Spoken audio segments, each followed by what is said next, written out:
joining us for the webinar on enhancing employability and providing a large-scale platform for apprenticeship. I'm Pooja from People Matters and will take you through the agenda for today's webinar. In this webinar, we will be discussing challenges in the current manpower supply chain management, relevance of apprenticeship for building future pipeline of manpower requirement, challenges while implementing apprenticeship within an organization, innovation at the intersection of 3 E's, that is the education, employability, and employment, and steps involved in infusing an apprenticeship program in an organization. We have the privilege of having with us Rituparna Chakrabarti, who is the President, India Staffing Federation, co-founder and Senior Vice President of Team Lead Services. Ritu is a part of the founding team of Team Lead. She wears multiple hats spanning across profit center management, business development, client relation management, and operations management. In her heart, she's a salesperson who enjoys meeting and interacting with new people, building lasting relationships, and an eternal people optimist. She is an economics graduate and has an MBA in sales and marketing from Goa Institute of Management. Our partners for today's webinar for helping us make this program possible is Team Lead Services. Team Lead Services Private Limited is India's largest and foremost people supply chain and HR services company. Established in 2002, Team Lead provides corporate clients a one-stop solution for all the staffing and HR requirements. With corporate offices in Bangalore and offices across major Indian cities, Team Lead has a national footprint. Currently, they have 100,000 associates deputed to nearly 2,500 clients. Team Lead works across industry verticals catering to requirements of leading names in BFSI, FMCG, and consumer durables, retail, telecom, IT, BPOs, and ITE, and many others. We have saved time for you to ask your questions at the end of the webinar. For those watching the live webinar, you can submit questions at any time during the presentation through the question and answer section. We will try to respond to as many questions as time allows. So we have a full exciting agenda for the webinar today. So without any further delay, I'm going to hand over the webinar microphone to Rituparna. Over to you, Ritu. Thank you so much. Good afternoon, everyone. Thank you so much for joining us here. And thanks for the introduction. Well, this has been sort of a 7-year ongoing journey for us. Most importantly, same time last year, I guess about 18 months back, we met the Secretary of Labor. And I was arguing with her, why is it that India has only 3 lakh apprentices when Germany has got 4 million, Japan has got 10 million and China has got 20 million. She said, you guys in Team Lead, you talk too much, you scream too much, rant too much. You need to give the government more time. You need to learn to be more patient. The only thing I could remind her was that in Indira Gandhi's 20-point program in 1975, the 20th point was amending the Apprentice Act. So it's something which has been identified at least 35, 40 years back. Yet, India today has less apprentices than what we had in 1975. Now, I suppose all of us agree that around the regulatory cholesterol, or one can say the birth defect in the Apprentice Act or the erstwhile Apprentice Act. And while there has been proposed legislative changes repeatedly over the last 5 years, nothing really saw the light of the day till about recently. But meanwhile, till the recent amendments came into place, we managed to get some pending legislative action done. Yeah, I don't think you should consider it as a substitute of the complete rebooting of the Apprentice Act, but it's definitely a way forward. So, Ministry of Human Resource and Development, they notified some changes in a new scheme called the National Employability Enhancement Mission, NEEM, under which NETAP operates. So before I proceed, let me give you an idea as to what exactly is NETAP. NETAP aims to be the world's largest PPP apprenticeship program, and this is a PPP program between Ministry of HRD through AICTE, CII, NSDC, and more recently, Ministry of Labor. So, in a sense, what we are planning to do, or what we have already started to do, is NETAP is going to be an on-the-job training course which would be run through TeamLease Skill University. You know, our demographic dividend suggests that we're going to add about 1 million kids to our workforce every month for the next 20 years. And in TeamLease, we have had hired over 1.5 million kids in the last 10 years. But interestingly and sadly, that represents only 5% of the kids who have walked into any of our offices. And I'm sure the experience is going to be kind of similar with most of you. You know, there's this argument we often have, and we need to have, about why is it that some countries are poor and what can one do about poverty. And our argument with the government has been that rather than spending over 1 lakh crore on NREGS, if only 10% of it could be given to subsidize apprenticeship stipend. Is the way to reducing poverty giving more rights, spending more money, or we can do it by creating an infrastructure of opportunities to education, employability, and employment, of which apprenticeships are a very important part of. Now, before we proceed, I'd like to give you a little bit of an understanding of what are the challenges that we are facing in India's people supply chain. And it's very important, and it has very important consequences in terms of the way we shape our future. So, sectoral geography of work. Now, sectoral geography of work is really important for NETAP, as only 12% of the labor workforce currently are in manufacturing. 50% of our labor are self-employed, over 50% are in the agriculture, and 94% of our workforce are in the informal sector.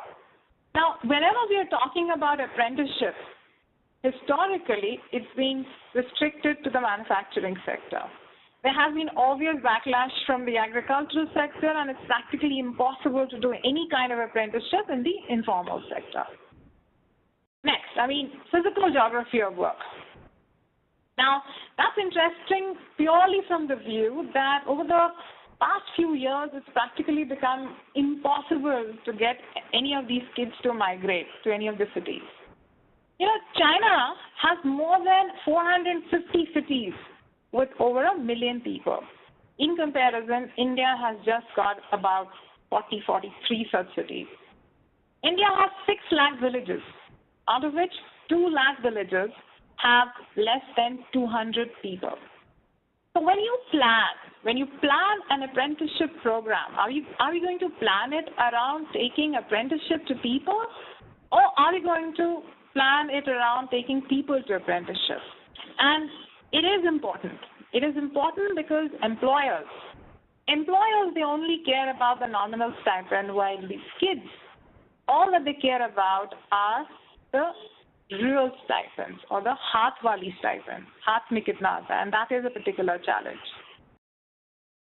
You know, out of the 63 million enterprises in India, only 9 lakh are registered. 45,000 of them are posting a job on any given day on any of our job sites. And only 15,000, by the way, are doing so on a recurring basis. There are about 7,500 companies in India with a paid-up capital of over 10 crores. 84% of manufacturing comes from organizations which employ less than 50 people. So the question is, where are our employers finally?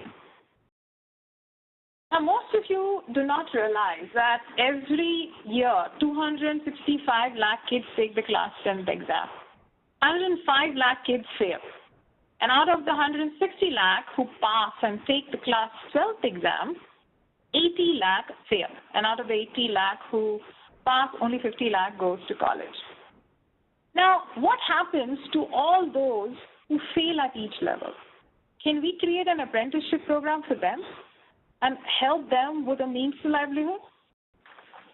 Now, how many kids go to college is an important question, and it has been at the heart of many debates around making the 12th five-year plan. The gross enrollment ratio is the number of kids between the age of 18 to 25 who goes to college. Now, India's current gross enrollment ratio is about 18%, and our ambition is to take it to about 30%. US gross enrollment ratio is about 50%, and the global average is around 25%.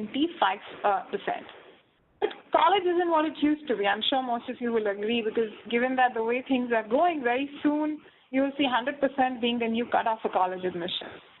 But anyway, notwithstanding that, 40% of the retail attendants today in US have a college degree. That used to be 1% in 1970. 60% of the cab drivers in Korea today have a college degree. It used to be just 5% in 1970. And closer home, 15% of our security guards in India today have a college degree. So now the question is, how do we take it from 18% to 30%? Are we going to do it through the traditional school, college, universities with 80-85% BA/BSc? Or can we create some flexibility in the university system to which employers can offer apprenticeship? Unfortunately, UGC says that you can create any pathways you want, but that has to be parallel.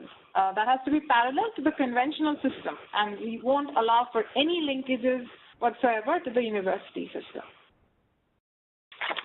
And I think there has been clearly a market failure when it comes to skill development.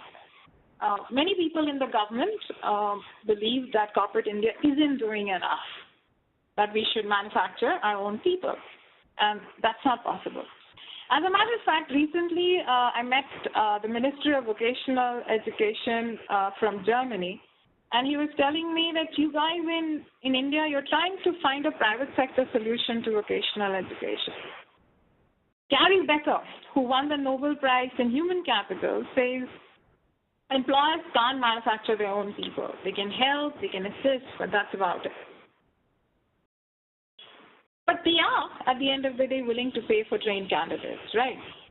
Candidates, on one hand, are not willing to pay for training until unless they see a job at the end of it. Microfinancing companies are unwilling to lend to the candidates, and hence, one has to find a solution to this through government financing. And yes, India has issues around its labor laws. I think most of you have read enough, heard enough about it. What is a contract? Why is it that there is a 45% confiscation of wages happening? Our appointment contracts, I mean, it pretty much represents marriage without divorce, and much else. I'm not going to delve more on that subject. That's probably for another day. So, to step back, why is it that India has got just 3 lakh apprentices? What are the primary reasons and drivers behind it? To try and understand the apprenticeship regime that has been so far prior to some of the recent amendments that have happened. Now, there's clearly been, an interlinked problem or a cross-sectional problem or a handover problem, understanding jurisdiction problem between what comes under the purview of the Ministry of Labor and what comes under the purview of Ministry of HRD. What are the controls that the state have as against the controls with the center? And it has become so confusing that employers have chosen to stay away. For example, if one of you, in your organization, you have a requirement for a technical apprentice on one hand and a trade apprentice on the other, for the technical apprentice, you have to talk to both an intern MHRD. For your trade apprentices, you have to talk to Regional Department of Apprenticeship Training, which is RDAT, and in turn with the Ministry of Labor. Honestly, it's a complex mess. What part of it is mandatory and what's been voluntary? Till the recent amendment, the way the Act was written in 1961, if I were to go by that, each and every one of you on the call today need to have apprentices at your workplace. And if you don't, your managing director could be behind bars. But the reality is that India doesn't have 15, 20 million apprentices, nor do we have 5,000 CEOs and managing directors in jail. And that's why we question the relevance between of mandating certain things rather than creating incentives, voluntary incentives for people to opt into the scheme. Non-engineering graduates have been a complete policy offense as per the Apprentice Act 1961. They come under no one's jurisdiction, so they have no takers. And the reality is 58% of our workforce are graduates, and they can't enroll into any apprenticeship program. Incidentally, the recent amendment that has been passed, there is a mention for non-engineering graduates, and thankfully so. However, it is still not clear how it will be implemented and under whose jurisdiction it will come under, and hence it continues to remain kind of a black hole. You know, the Act was written in 1961, and those of you who have some familiarity with the Act, the trades have been defined. There's been very little inclusions in this list, and what it also specifies are the tenures, which to most of us seem a little archaic. 1 year, 2 year, 3 year, 4 year for an apprentice to complete a certification. Now, each and every one of you over the last few years and the last couple of decades have invested in technology, have figured out or invested in processes to improve your ability to scale up your employees. The significant amount of investments have happened in L&D, and hence what took earlier probably for someone a year to learn, I think can be done today in 3 months, 4 months, 6 months, and hence the rigidity around the tenure is inexplicable at this point of time. So that's been another challenge. Viability. Some time back I met this principal of the ITI of Chandigarh. It's one of the most successful ITIs. I mean, those of you who have logged in from North might already be aware of it. And he was sharing this incident with me. Whenever any one of the ITI employees would walk into the nearby electrical shop in the market and would ask for a DG fan, that guy would look up and say, "Kya aap ITI se aa rahe?" Because, nobody in India, by the way, today buys a DG fan. I mean, the fans that we purchase are not DG based, and hence, but then it's a mandate because the curriculum specifies that these kids need to learn how to operate, manage a DG fan. It doesn't end with that. We have, as an organization, we've written many times over the past few years, spoken in various conferences, named and shamed the aspect that these ITIs still teach kids how to work, operate, repair a carburetor, when no car in India today have a carburetor. So the viability is a question. I mean, is it actually adding value to the employers and the corporates who are using these apprentices? And of course, overall, there's been a complete lack of, there is a very little awareness. I mean, I spend a lot of time with the IR fraternity, with the HR fraternity, and I do realize that very few people know exactly what to expect from the Apprentice Act. And honestly, I don't kind of blame them because there are hardly any incentives for people to actually delve deep. And that's been a particular challenge. And on the other side, there has been a lot of misuse. I mean, there is this complete lack of trust that the governments have or the public policy makers have on corporate India because of stray incidents which do keep happening, which also has been the reason why, in spite of several recommendations made on amendment of the Act, the government have stayed away from it because their belief is that it would be misused, there would be exploitation of labor, and there might be some level of truth to it. And it has been the way it is, the regime. So let me share with you some of the global experiences, and it's interesting because they give you important insights as to how we should view this. If 3.7% of Germany's labor workforce are in apprenticeships. Now, if we were to correlate that with India, 3.7% of India's workforce should actually translate to at least 20 million apprentices out there. But we just have 3 lakh apprentices. There's this one small state in Australia called Queensland. And they alone, that one particular state alone, have over 25,000 employers using apprentices. Now, since 1961 till today, across Ministry of HRD and Labour, we've never ever crossed, by the way, the figure of 25,000 employees across India taking apprentices. And that's a worrying factor.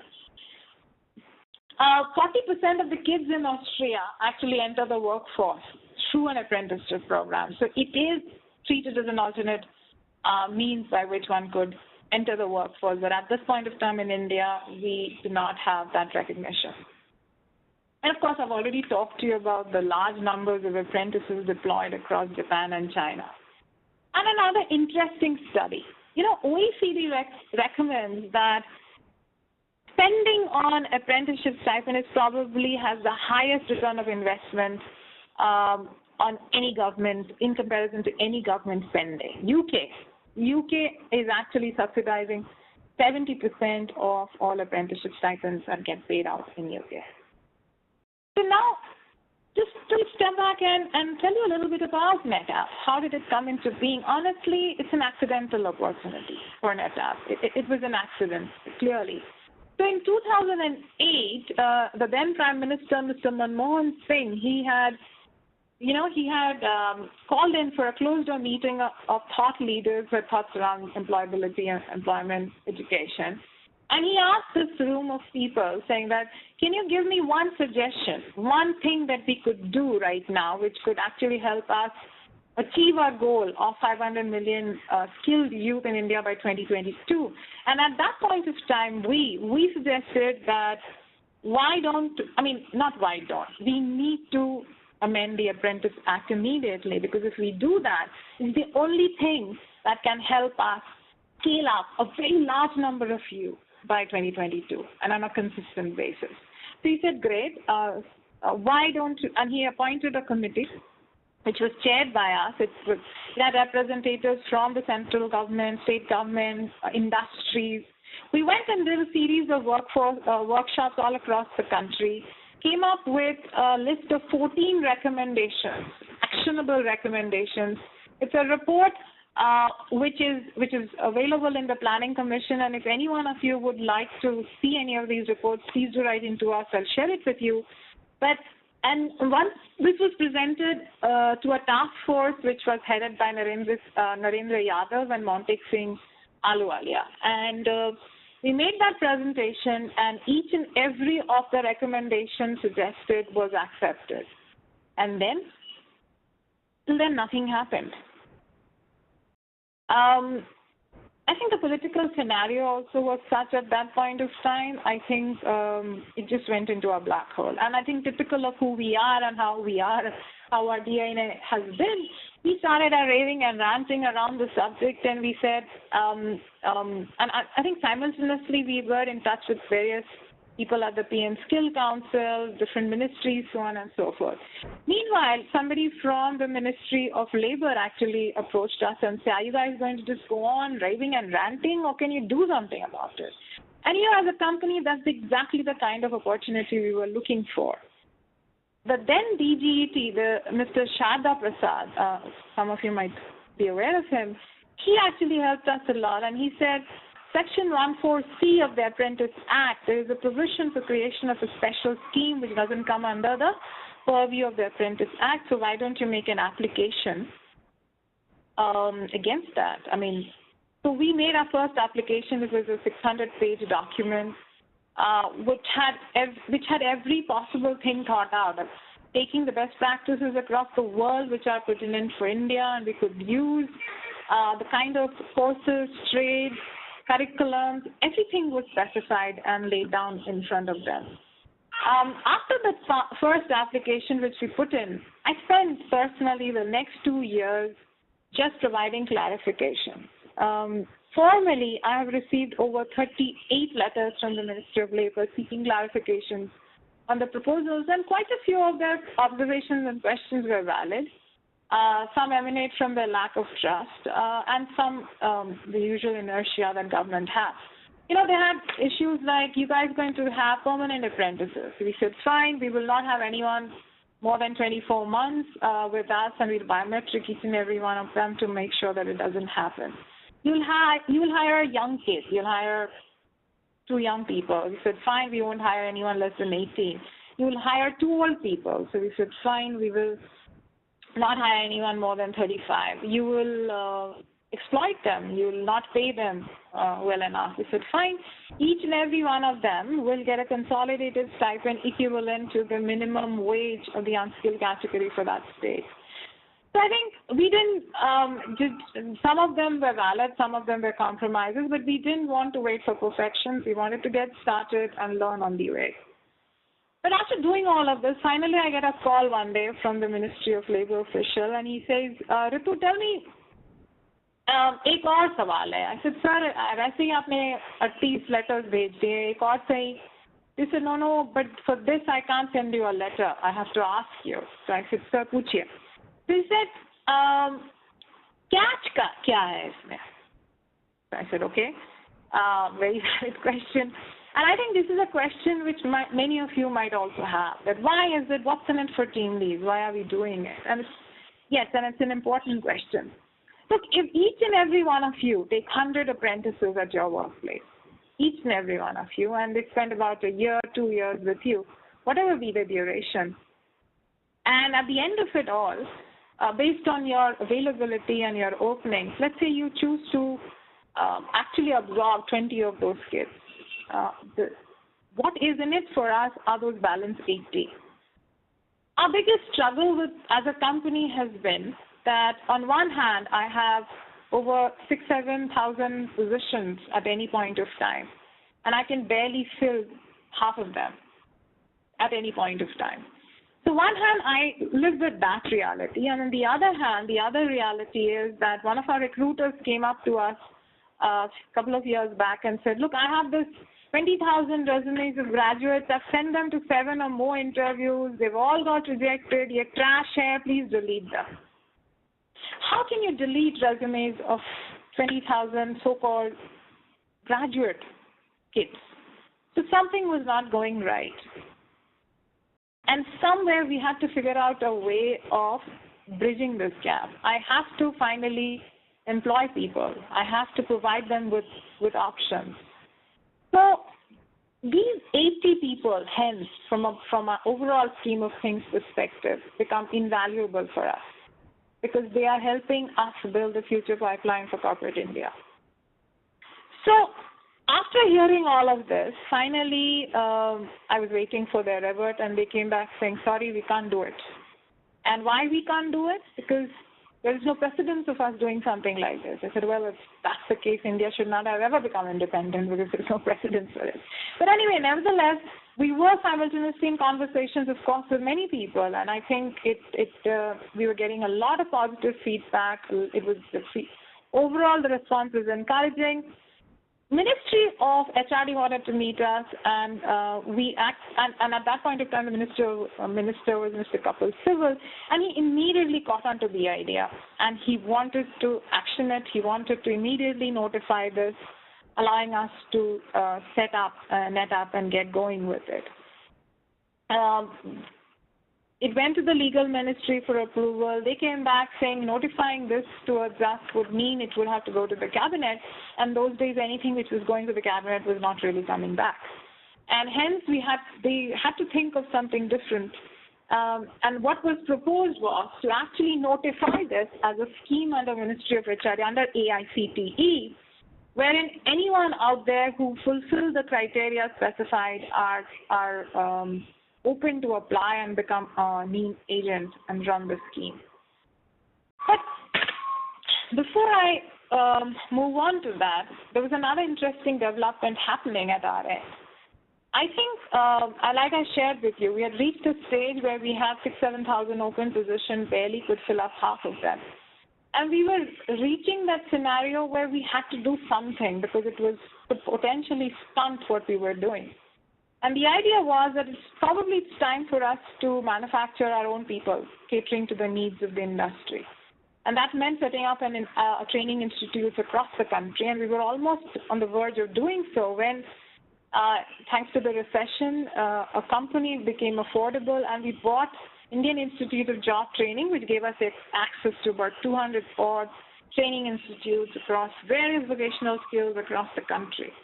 So we put the plumbing together, got going, and within 18 months, we realized that you can't teach these kids in 3 months what they have not learned in 12 years of education. And hence, it's not only about fixing the repair process, it's also about ensuring that we completely overhaul our prepare process to which these kids are getting skilled. And hence, we said, we're going to go ahead and set India's first university, which would be built on the concept of community colleges, which is extremely prevalent and popular in many countries in the West. And we approached the UGC with our plan. We were promptly shown the door, saying that, are you guys mad? How can a university be vocational? But that's the point. It has to be in a country like India. But anyway, nevertheless, we were simultaneously talking to various state government because states have the ability to pass under the Private Universities Bill a motion to act in the Assembly to allow organizations to set up university.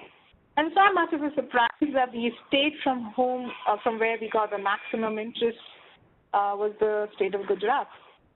And we set up TeamLead Skill University in 2013 by way of a bill being passed as a joint venture between us and the government of Gujarat.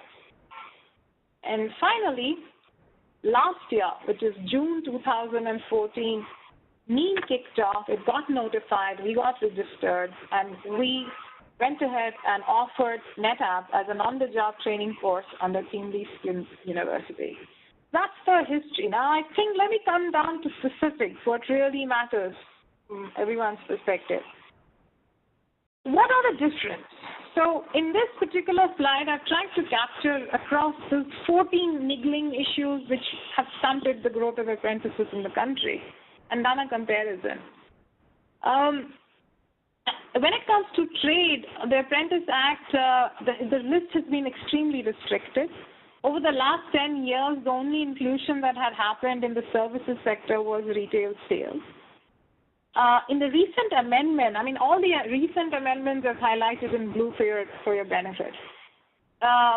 In the recent amendment which has happened to the Act, they have actually added a section on adding optional trades, which is definitely a blessing, but what is required at this point of time is clarity in terms of how is the process going to be of adding a trade, assessment, certification, and et al. In terms of NetApp, we can go ahead at this point of time appointing apprentices across any industry, across any skill set in any function. You name it, we can right now appoint apprentices in that area.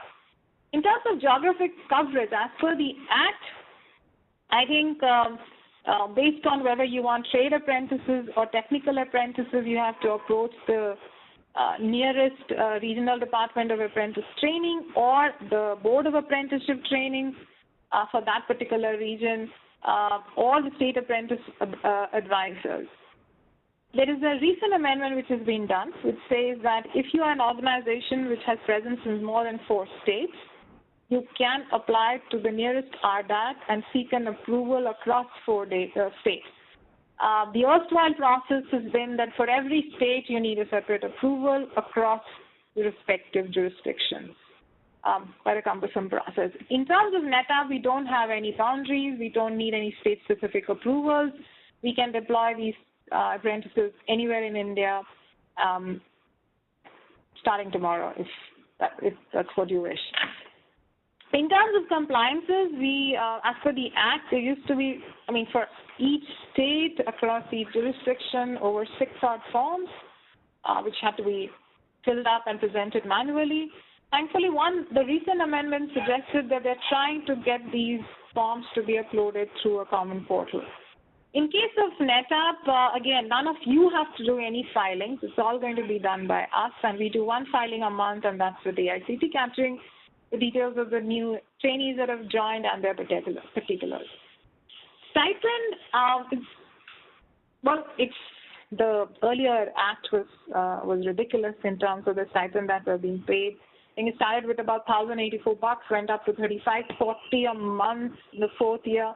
And that's probably one of the reasons that it never really took off. Thankfully, I think at some level we'd like to take credit. The benchmark that we had set for NetApp, linking it to minimum wage of the unskilled category, I think prompted also the government to take note and cognizance of it.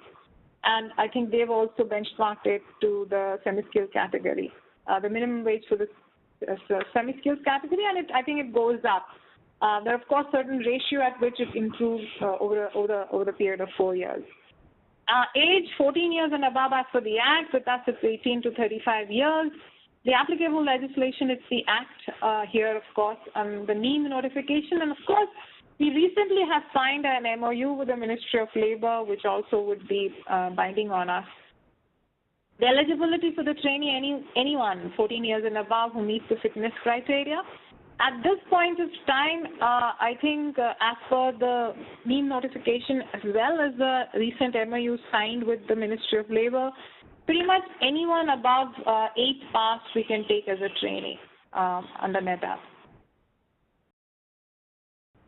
Training period, again, it used to be quite archaic. The recent amendment suggests that they're open to bringing it down to a minimum of 6 months to about 3 years.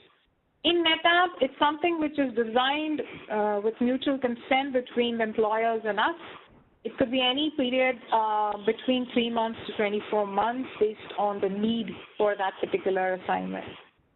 Terms of termination. Well, there used to be in the Act certain terms of termination, but in the entire history of this Act, no one could ever get terminated. And that's also one of the reasons employers stayed away. In case of NetApp, both parties have the liberty to give each other 30 days notice and exit, and I think it's absolutely critical because it keeps everybody on their toes, the employers as well as the apprentices. Designated authority, in case of the Act, it's the Authority of Jargons, RDAT, Board, Central Apprenticeship Council. For NetApp, it's AICT, and of course we need to make a recent inclusion, that's the Ministry of Labor, the MOU signed. Compensation for engineering for both are the same. It's the Employee Compensation Act.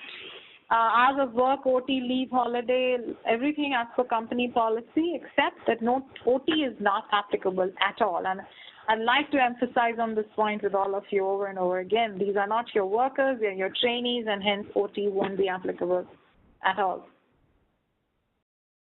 So this kind of takes you through It kind of takes you through the tripartite relationship as to how will NetApp actually work. So there are 3 clear parties: the Teamly Skill University, Corporate India, and the trainee. Teamly Skill University's primary job is going to take care of the registration and onboarding of these kids as trainees, giving out their on-the-job training course letters, doing a call, explaining to them what's going on, their do's and don'ts, and also the moment they get registered with us, each and every one of them would immediately get a user ID and login to a 200-hour cloud-based training, which takes care of their employability, communication, job skills, life skills, and English communication. It's a standard content which each and every of these kids will have access to. They have to finish this during their tenure with you as an apprentice. And of course, all kinds of other trainee services, ensuring that their stipend gets paid on time. As for you, as employers, I think your primary job would be to ensure they're on-the-job training supervision, because that's what they're here for. And of course, Teamly Skill University will be raising an invoice with you every month, consolidation of their stipend and a nominal service markup which we will be charging you. The trainees, they are expected to perform the tasks that have been assigned to them by you, ensure that they complete the cloud qualification, because that gives them an additional certification, besides finishing the on-the-job training course, and of course, ensure that to get certified. So between TeamLead Skill University and corporate India, there's going to be a simple service contract detailing each person's responsibilities and accountabilities. The relationship between TeamLead Skill University and the trainee is a clear student relationship. Between corporate India and the trainee, it would be a supervisory relationship. And of course, our overall joint responsibility to make this thing work. Because if this works and we can actually showcase and have about 1 lakh kids in the next 18 months, I can assure each and every one of you, you will see far more changes happening in the regulatory environment around the Act. And the need is so high that at this point of time, India needs an amended Act, India needs NetApp and many such NetApps to have 20 million apprentices in the country. So how does the entire workflow operate? To get down to business, I think it starts, of course, with the candidate mobilization piece. The first tool that I will look at is you yourself, because I'm pretty sure from my experience, I know that all of you are running various kinds of trainee programs, internship programs, which are not legitimate at this point of time, which do tread on a certain element of gray. And I'm urging you to actually convert them into NetApp trainees for your benefit. And also, each and every one of you, because of the kind of brands and entities you are, you attract a lot of talent. Each and every one of you, you cannot give an opportunity to. I'm saying, you please give me access to that pool of people. I have a technology solution.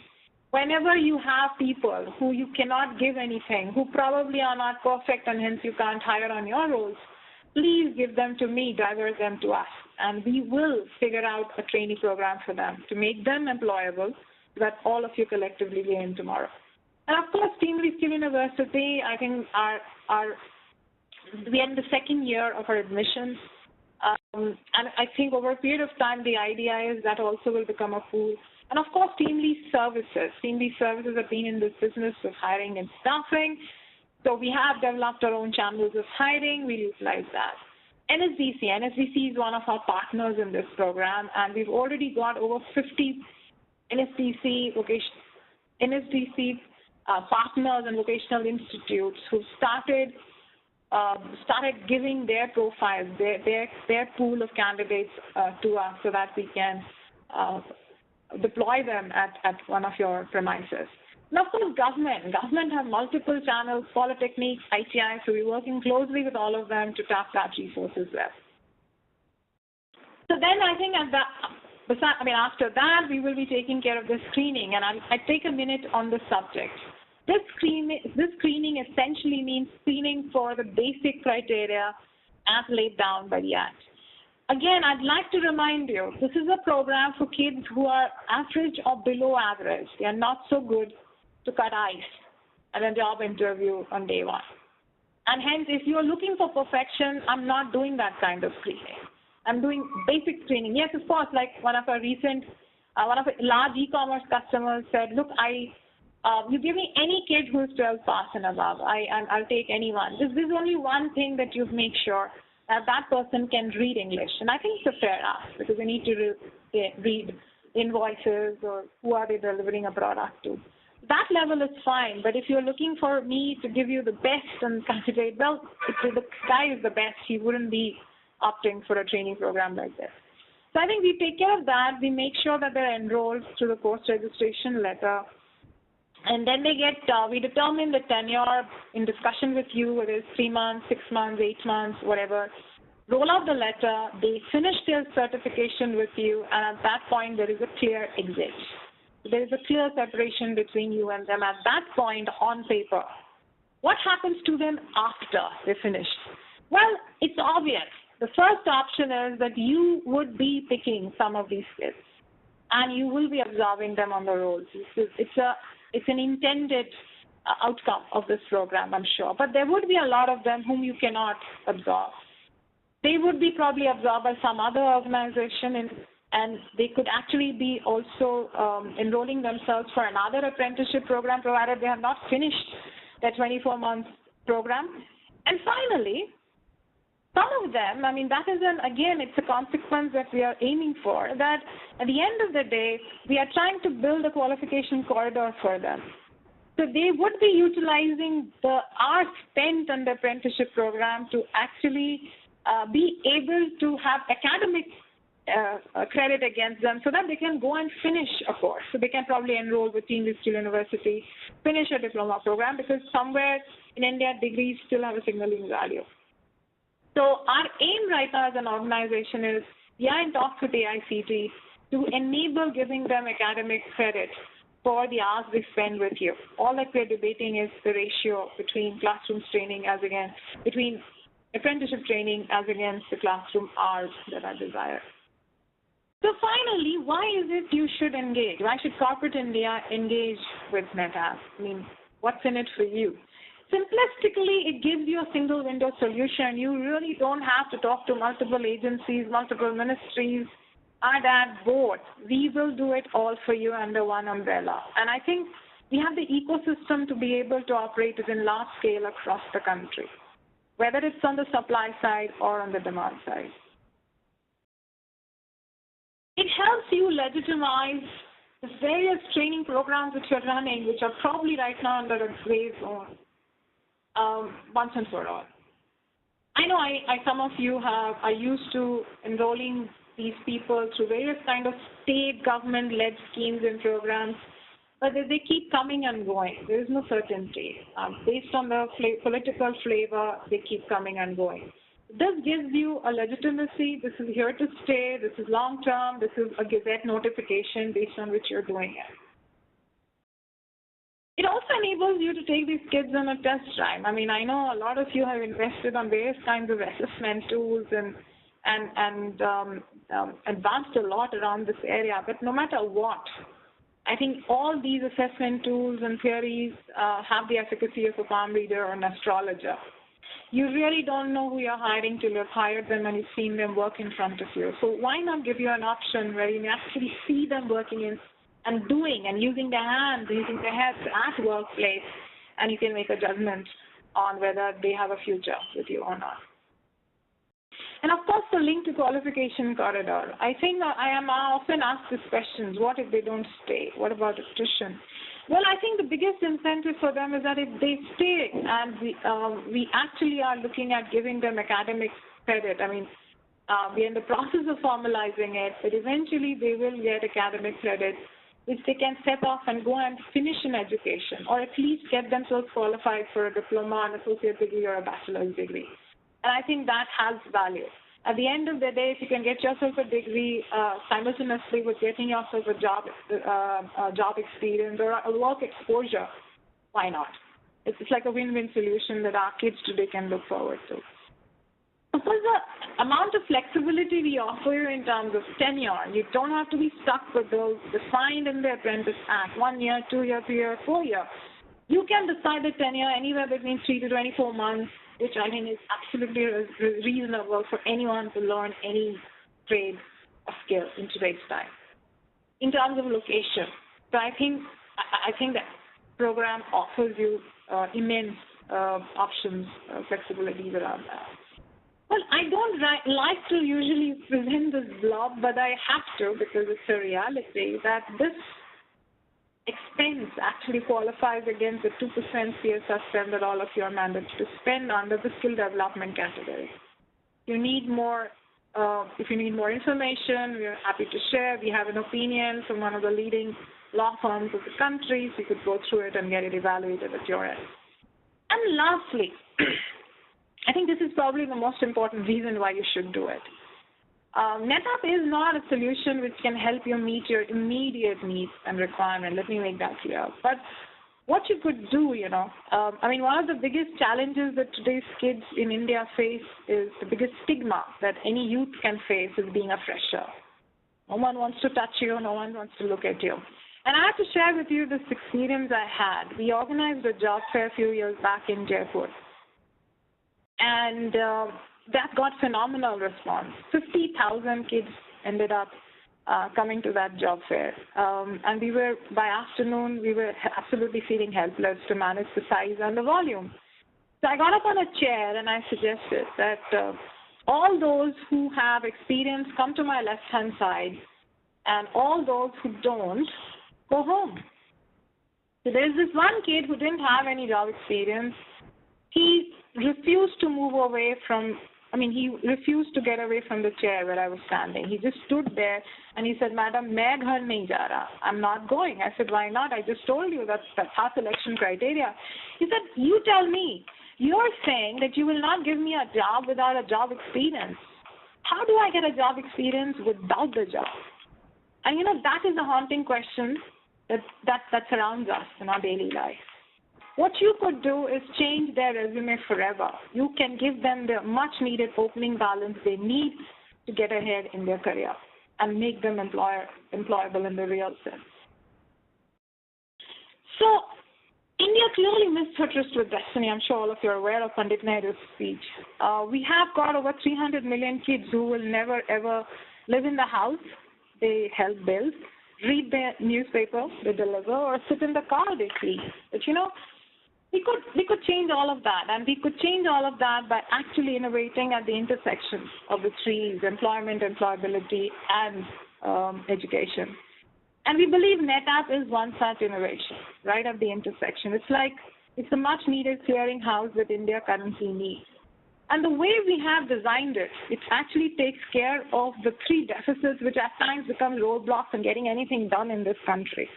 Government has an acute trust execution deficit. Private sector suffers from trust deficit, and the not-for-profit sector suffers from scale deficit.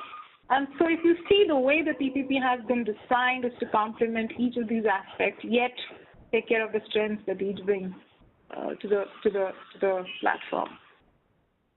So at the end of the day, we believe that to solve India's skill problem, I don't think we need more resources.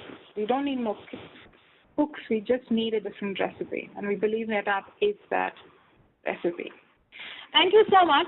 I'm done, and I'm open to hearing any of your questions. Actually, we have a lot of collaterals. We have a lot more details which we can share with you, which probably you can let us know one-on-one, and we could mail it across to you. Thank you. Thank you so much, Rituparna. It was indeed very insightful. We do have a lot of questions here coming our way. So the first question that we have is from Neera, and he wants to know that from a compliance standpoint, can NetApp replace Apprentice Act? Okay, good question. I was expecting that. At this point of time, we are actually, Ministry of Labor has signed an MOU with us wherein they have agreed to it being a set-off. So if you are hiring equivalent of trade apprentices through us, Ministry of Labor has no objection to that being set off.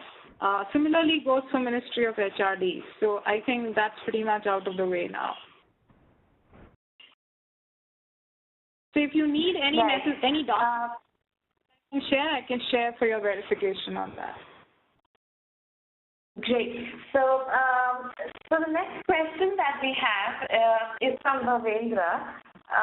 So he says that if you could tell us more specific scenarios pertaining to corporate regarding the same. Specific scenarios, well, we are already working with over 50 corporates across manufacturing, engineering, automobiles, telecom, retail, hospitality, e-commerce, hospitals. So who have already deployed NetApp trainees in their workplaces and successfully so. So it's largely people, like I said, at the bottom of the pillar. These are 18 years roundabout, most of them. 12 pass. We also have quite a few ITI graduate diploma holders from Maharashtra and Gujarat. So I think largely, I think that's the concentration. In terms of average pay, I think average pay has been anywhere between about 9,000 to about 15,000 as stipends. We have profiles ranging from shop floor attendants, we have kitchen assistants, we have chefs, we have electricians, we have retail attendants, merchandisers. I think it's a clear mix of profiles, but all of them at the bottom of the pillar. All right. So Ritu, we have another question that's from Vikas, and he says that I'm sure you've looked at different industries. So did you get a chance to look at the IT as well? And yes, IT is a very important sector because IT has a lot of on-campus hiring schemes going on. We've already started working with Wipro in some pockets, and we are hoping to work with TCS. Conversations are on there. We are talking to Infosys. So I'm sure we will be. But the thing is, I think the needs and demands of the IT sector are very different from all the other sectors. I think the challenges are different, and hence we are focusing on creating the product in such a way that it adds value to them. So IT is definitely a very important segment for us. So no sector actually is which has manpower requirement, which is growing, will be left out. I think we probably find representation everywhere. Absolutely. So Guru asks that if there are any concern of guidelines on statutory compliance like ESI or PF, so are there any specific guidelines for that? Oh yes, the Gazette notification very clearly specifies that no statutory deductions or any compliance or deductions under the labor laws are applicable on them because they are trainees and not workers. So the Gazette notification, again, if you could please email them to me or write them to me, I would give you those notifications. Please go through it and it will be very clear to you. So no PF, ESIC is applicable on this stipend, no deduction. It's a consolidated pay. Great. So Gaurav is asking, what kind of positions are we talking about in IT sector? When you're talking about IT sector, what kind of positions are we talking about? Mostly the entry-level trainees. You know, from what I gather, there is a large number of kids, especially engineering graduates, diploma engineers who are picked up from the B category, C category colleges all across, and they put on technical support work. First, of course, they spend about 11 months at the client at the organization's work floor, and eventually they get deployed. So till the time they are learning the trade within the organization, they are kept as trainees. So I think we are looking at that particular chunk to move to an ADAPT model, largely. Well, thank you so much, Ritu. We do have a few more questions coming our way, but since we're running out of time, we can take this last one. So this one is from Nidhikant, and he's asking, what is the way forward to bring together all organizations working for the goals as NetApp? I think to explain that to you, I think over the last, since May last year, I've done over 50 roundtables across the country. I mean, I've been on the road consistently. I'm meeting, CII is one of our partners, so CII has been organizing roundtables along with us. I'm also talking to state-specific employer associations. I'm talking to industry-specific associations, and I'm going along with them and taking their help in reaching out. And so far, I've got tremendous response. I think I have more queries than I can actually handle, but we're happy with that situation because India needs a lot of apprentice employers. We need apprentices, but more importantly, we need employers who can come forward and take apprentices and open the doors for apprentices. That's been a particular challenge. I've shared with you, we've just got 25,000 employees ever using apprentices in the country, and that's just not sufficient for us to have 20 million apprentices. So we are relentless. Well, great. So thank you so much, Rituparna. I'm sure this is going to be very beneficial for all of us here. So Thank I you. think with this question and answer session, we're going to wrap up today's webinar. And once again, we would like to thank our webinar partners, Team Lead. Finally, a very special thanks to Rituparna, the speaker for this webinar, for her time and invaluable information that she has shared with us today. And I would like to thank everybody in the webinar audience for participating in today's presentation. We will come back to you with many more. That concludes today's webcast. Thank you and have a great evening. Thank you.